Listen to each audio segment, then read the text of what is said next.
ప్రభు అయిన యేసుక్రీస్తు నామములో వాక్యం వినుచున్న మీకందరికీ శుభములు.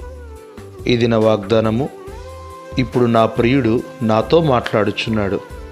నా ప్రియురాల సుందరవతి లెమ్ము రమ్ము. పరమగీతములు 2వ అధ్యాయం 10-11 వచనాలు. ఇక్కడ తాను ప్రేమించిన తన ప్రియురాలితో మాట్లాడుటకు ఇష్టపడిన ప్రియుని వలె మన ప్రభువు మనతో మాట్లాడుటకు ఎంతో ఇష్టము కలిగి ఉన్నాడు. ఆయన స్వరమును వినుటకు మనము ఎల్లప్పుడూ సంసిద్ధముగా ఉండవలెను. ఆయన స్వరము మిక్కిలి నిమ్మలమైనది. ఆయన ఏమని మాట్లాడుచున్నాడు అంటే, నా ప్రియురాల సుందరవతి లెమ్ము రమ్ము. దేవుడు తన సంఘమునకు ఇస్తున్న ప్రేమ ఆహ్వానము.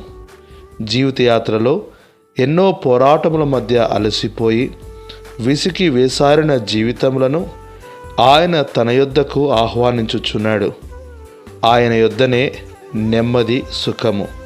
కనుక వాక్యం వినుచున్న ప్రియులరా, నిన్ను ప్రేమించిన ప్రభు నీ చెంతకు వచ్చి నిన్ను ఆహ్వానించుచుండగా నీ చింతలన్నీ విడిచి ఆయన చెంతకు చేరుము.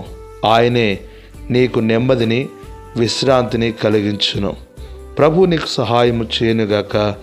ఆమెన్.